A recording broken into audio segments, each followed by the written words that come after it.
que eu queria deixar de diferenciais para vocês da nossa linha home? Primeiro, a tarefa de casa, que eu acho que é debruçar, não adianta nada eu ficar falando aqui linha por linha para vocês, vocês não vão guardar, porque vocês precisam ter experiência, como a gente já falou. A gente precisa sentir, a gente precisa identificar as famílias, a gente precisa categorizar. Então, primeiro a tarefa de casa. Depois, eu queria que vocês soubessem que todas as nossas fragrâncias são fragrâncias puras. O que isso significa? Primeiro, trabalhamos, né, com casas de fragrâncias importadas e fragrâncias puras, ou seja, onde a gente não tem nenhuma mistura para, no bom português, a fragrância render e se tornar mais barata. Né, a gente trabalha com a fragrância ela é vendida a peso de dólar, né? Hoje, normalmente, a nossa fragrância está entre 50 até 70 dólares o quilo, né? Mas, por exemplo, bergamota, que é uma fragrância que a gente passou aqui, ela pode chegar até 300 dólares o quilo, né? Então, a gente trabalha com uma melhor concentração e a fragrância mais pura que existe no mercado. Depois, concentração de fragrância. A gente vai falar disso aqui mais para frente. A gente tem um verdadeiro perfume dentro da linha home, né? A gente entrega aí um perfume para ambientes realmente, né? E aí, consequentemente, a qualidade do insumo, né? A gente faz aí o que a gente acabou de falar aqui nesse começo. A gente seleciona isso com muita categoria para a gente realmente trazer performance para o nosso cliente. Né? Outro ponto que a gente tem de muita preocupação são as embalagens, né? Como que a gente vai se apresentar para os nossos clientes. E aí, consequência disso tudo, a gente vai ter fragrâncias com expansão, com perfume duradouro, né? Com constância, com explosão no ambiente. Claro, conhecendo o tipo de fragrância. Não adianta querer uma fragrância floral, como eu expliquei aqui mais cedo, que é uma fragrância suave, delicada, que ela seja explosiva, como vai ser uma fragrância madeirada. Ela não vai preencher o ambiente como uma fragrância de maior potência, porque não é da característica dela.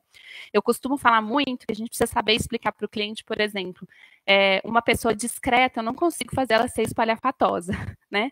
E uma fragrância suave, ela nunca vai ser irritante, você nunca vai pisar dentro de um ambiente e vai sentir ela de uma maneira forte. Por quê? Porque a característica dela não é essa.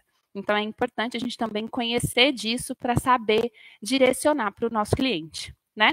Fora isso que eu falei para vocês, nós não temos nenhum contratipo, então a nossa formulação é exclusiva nossa, é criação nossa, né? São mais de 40 fragrâncias aí originais e com muita qualidade e intensidade aí para vocês, tá? Gostaram do que viram?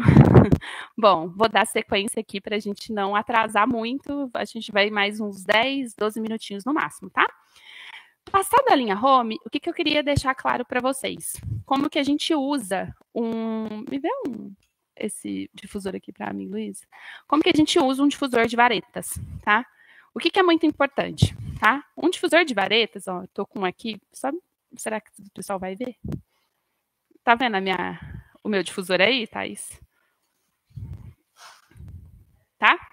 Quando a gente usa um difusor de varetas, primeiro ele vem lacradinho, fechadinho, e ele vem com um lacre aqui nas nossas varetas.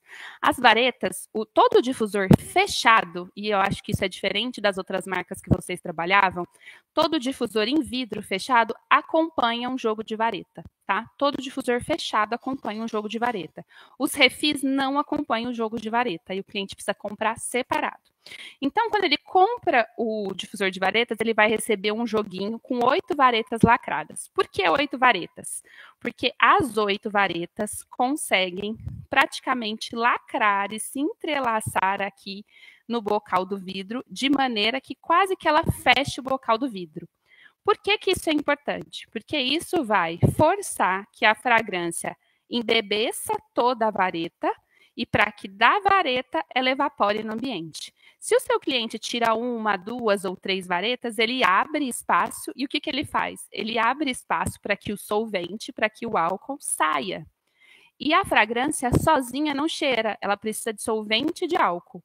Então, é importante a gente sempre orientar o nosso cliente que ele precisa manter as 8 varetas no vidro e entrelaçá-las assim como está aqui na foto e como está na imagem que eu estou mostrando para vocês. Ah, Dani, mas se ele tirar 2, 3, 4 varetas, o produto vai deixar de exalar? Não, ele vai exalar ainda no ambiente, mas ele vai perder produto e performance. Por quê? Porque ele vai exalar só através das varetas que estão aqui, e o espaço que ele deixou tirando as varetas, ele vai começar a deixar livre para que o solvente evapore, ou seja, ele vai perder produto muito rápido, tá? Então, é importante que a gente dê essa orientação. Outro ponto é que quando o cliente abre o difusor e a gente coloca as varetas, a vareta ela está virgem, ela está seca. Então, naturalmente, a madeira vai começar a puxar. Então, os primeiros dias é comum o difusor descer mais. Por quê? Porque a madeira está virgem e ela está puxando o líquido. Lá para a segunda semana, ela já vai estar quase que toda embebecida e ela vai parar de puxar, ela vai puxar menos.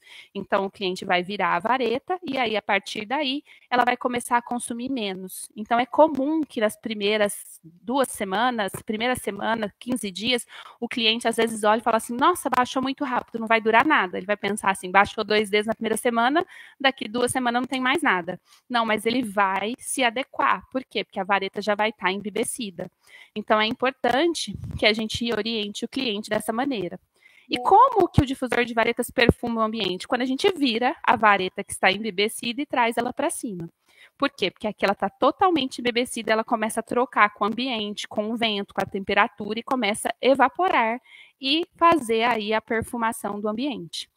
Ah, se eu não virar a vareta, vai perfumar? Vai, mas menos. Por quê? Porque o trabalho que ele vai ter de subir lá de baixo, preencher a vareta inteira e evaporar é muito maior do que quando a gente vira e troca. Então, quer um ambiente muito perfumado? Vire várias vezes a vareta. Mas, consequência, vou gastar mais. Porque aí a vareta seca, eu coloco ela de novo para dentro, ela enxuga e eu volto ela de novo para secar novamente. Então, é importante que a gente saiba explicar isso para o nosso cliente. Tá? Quando a gente fala de refil, normalmente o cliente espera o refil ir quase para o final. Ele espera quase que o difusor zerar aqui para ele abastecer. E esse não é o momento certo. O momento certo é que ele chegue com pelo menos 3/4 aqui do recipiente. Por quê?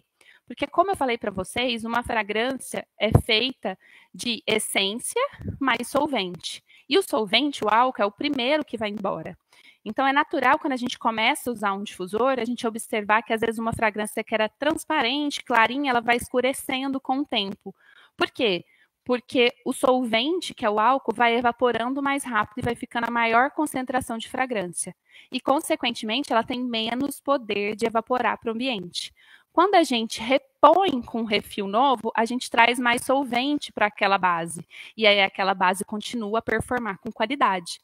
Então, quanto tempo dura um difusor, Danila? Normalmente, 40, 45 dias já é a hora de começar a repor. Tá? Com 30 dias, normalmente, ele já está indo para os 3/4. Significa que ele acabou? Não, ele está quase na metade. Mas já é hora de você garantir que ele continue com a mesma performance. Tá? Então, vocês que estão aí no atendimento, façam essas anotações. Vem de um difusor, vem de um refil para a Maria, para a Joana. Daqui 30 dias eu vou chamar ela e vou perguntar para ela, como é que está seu difusor? Não está na hora de já repor para ele continuar exalando com qualidade? Então, é importante a gente fazer isso, tá? Outro ponto que eu queria destacar para vocês é que todos os nossos refis... Você pega um refil para mim, Luísa? Você pega um refil para mim? Todos os nossos refis, ele vem numa embalagem diferente. Ele vem numa embalagem PET, mas ainda assim personalizada. Tá? Essa aqui é a nossa embalagem, vem com Provanza personalizado. Esse refil, ele é feito de material reciclado por uma empresa nossa. Então, aí a gente reafirma mais uma vez o nosso compromisso com a qualidade, com o respeito ao meio ambiente, né, com essa economia circular. Então, é importante também vocês conhecerem essa informação, tá bom? Então, aí as instruções básicas aí para o uso do difusor e abastecimento de refil.